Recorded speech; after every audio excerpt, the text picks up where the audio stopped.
We're back. Hey there. Johnny Rod, Lord of the Flies. You hear all those things buzzing in there? Well, this is my one take-home fish today. He actually died in the bait well. And I told you on the last episode, or second to last episode, I'm going to teach you how to fillet a fish. Now, I only have one today, so I can't teach you how to gill and gut one yet, but I'm going to teach you how to fillet one. And by the way, when you're out there, make sure you cover up. All right, this is a nice lightweight hoodie made by Columbia. It's probably backwards. I don't know if you can see that. Their PFG product. It's great. It's supposed to be like SPF 50. You know, protect yourself from the sun. It's 3:30, 4 o'clock in California right now. I was on the water all day, so it's nice to have something to cover you up, protect you from the harmful rays of the sun. All right, there's a bunch of different ways to fillet a fish. All right, a lot of people probably haven't seen my way, but the secret, any kind of cutting, gilling, filleting a fish, is you got to have an uber sharp knife. All right, make sure your knife is freshly sharpened at all times. All right, it's so much easier to cut through the bones. Basically, a fish has a backbone, a vertebrae that goes down, and it's got bones coming off it. That's how these fins attach to its backbone. And then he has a rib cage, and his rib cage is right in here, and it protects his guts, his heart, his liver, his spleen, his intestines, his stomach. So,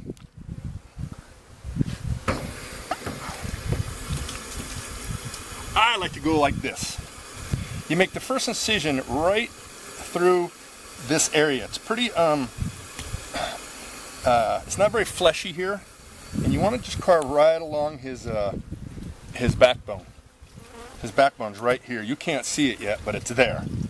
The reason I like doing that is because this gives you something to grab onto. If you fillet this way, which a lot of people do, you have to make this turn, and I never liked making that turn. All right, I like this way. Okay. Now you come straight down his vertebrae. You can feel it, and then you got to break all his ribs. I'm about to lose his. I lost it. But now I don't have to make that cut. And now I don't have to make that turn. All right, and then you just slice him down along his rib cage, and there's one half of him. Now this was a female. She still got her eggs in there. She was getting ready to spawn. What a bummer. Killed a mommy today. Ugh. She'll go to good use. That is not a very good fillet, but a fillet nonetheless. Flip them over, do the same thing on the other side. All right. Come right back through the. Always put the blade away from you. Poke through the skin, right along the backbone, but don't go all the way through. Don't go all the way out. This gives you something to hold on to. All right, my finger's through there. My blade keeps slipping. And now I do the same thing, right along its vertebrae. Now this is going to take a lot of practice. All right, this is not something you just go, hey, I'm an expert. Look at me. I'm sitting here struggling. All right. And then you cut diagonally, right up this way, diagonally, because there's meat all the way up into her head. And then you slice down the belly area. All right. So she's filleted. You want to see what she was eating? Here's her stomach. I think she had a crawdad in her. I can feel it. She had a crawdad somewhere for lunch. Watch this. Sure enough. I actually caught a bass today on this exact color. Give me 1 second. I'll show you something.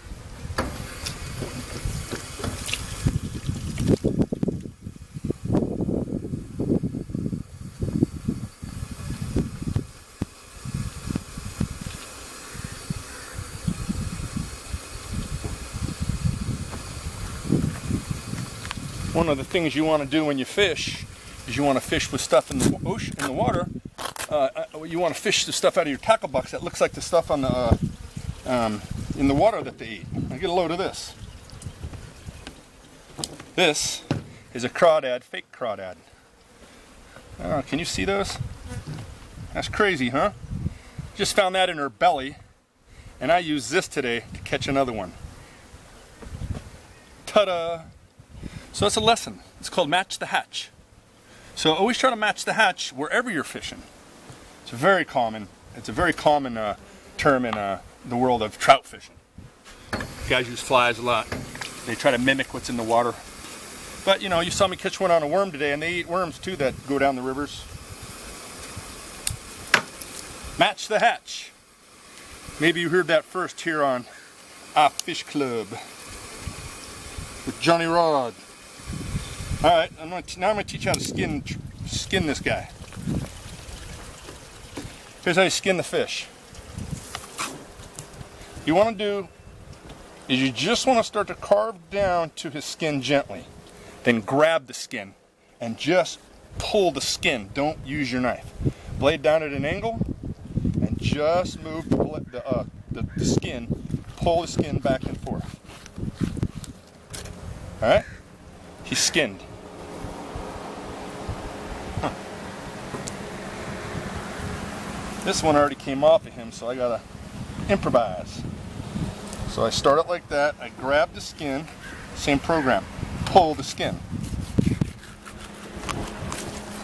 The skin came off. Voila. Alright. Now, this is his rib cage. I told you he had a rib cage that came around his spine.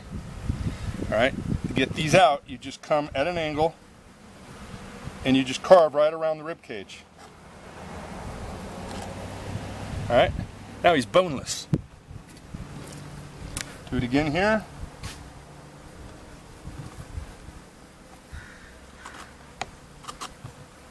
He's boneless. 2 fillets. Done. Next step, I'm going to teach you how to cook them.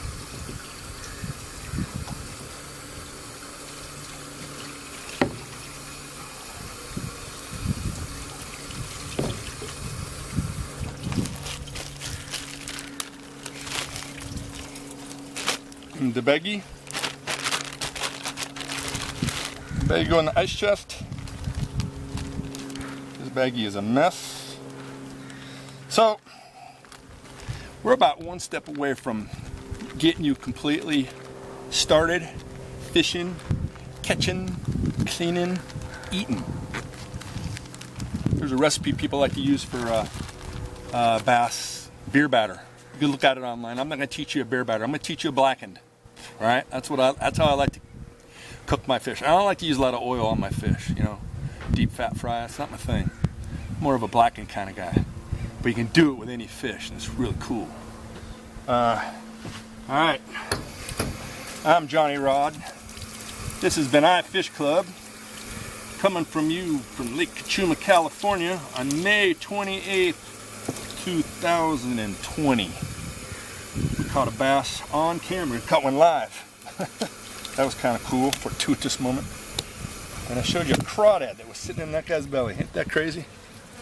I showed you the dang jig I was using today. I actually caught one on it. All right, folks. Next episode is cooking your fish. It's going to be a pretty quick one. Not too much to know. And I think after that, I'll start just doing episodes of like lure fishing, because lure fishing is really dynamic. There's so many different lures for so many different species of fish. I can't possibly put it into one, into just one. So I'll just do one each and just keep posting them. All right. So after we cook them, that will conclude the series of getting started fishing.